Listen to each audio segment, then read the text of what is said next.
Les proches du couple auraient-ils été au courant? Depuis le mois de janvier dernier, Gérard Louvain et son mari, Daniel Moine, font l'objet d'une enquête pour viol sur mineur et complicité de viol sur mineur, après la plainte déposée par le neveu du producteur. Depuis, plusieurs témoignages se sont ajoutés à celui d'Olivier A. Notamment dans une longue enquête publiée par l'Op. Nos confrères ont également interrogé certains anciens collaborateurs du couple, qui auraient pu être témoins des faits.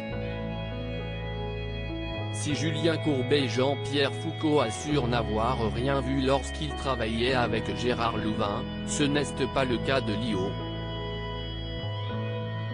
Alors en couple avec Alain Chamfort, la chanteuse explique lui avait fait part de « on malaise au sujet de Louvain et Moine ». Dans les colonnes de l'Op, l'interprète de Banana Split assure également avoir discuté avec le couple.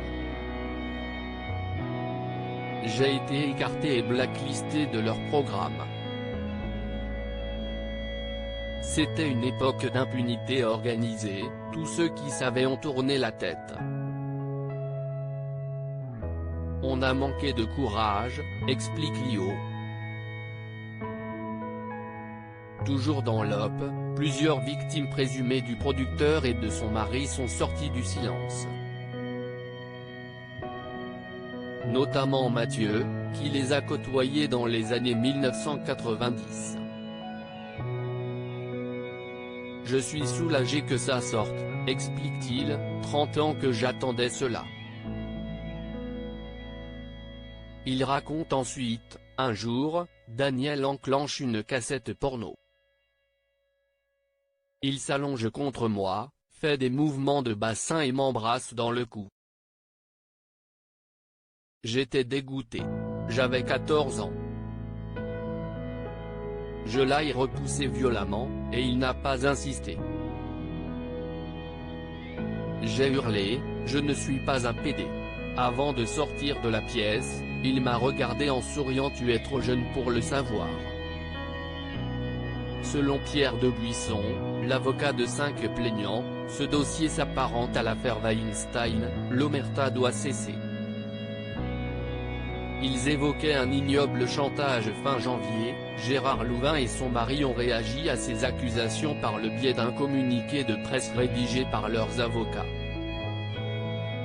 Le couple y indiquait avoir découvert avec tristesse et consternation les accusations portées à leur encontre.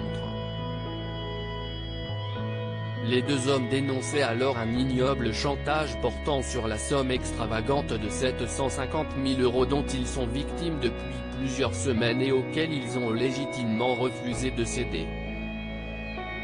Ils considéraient que leur neveu avait été manipulé par des tiers peu scrupuleux, cupides et avides. Dans l'Op, l'avocate de Daniel Moine a affirmé, il conteste catégoriquement les agissements qui lui sont reprochés et maintient n'avoir jamais entretenu le moindre rapport non consenti avec quiconque.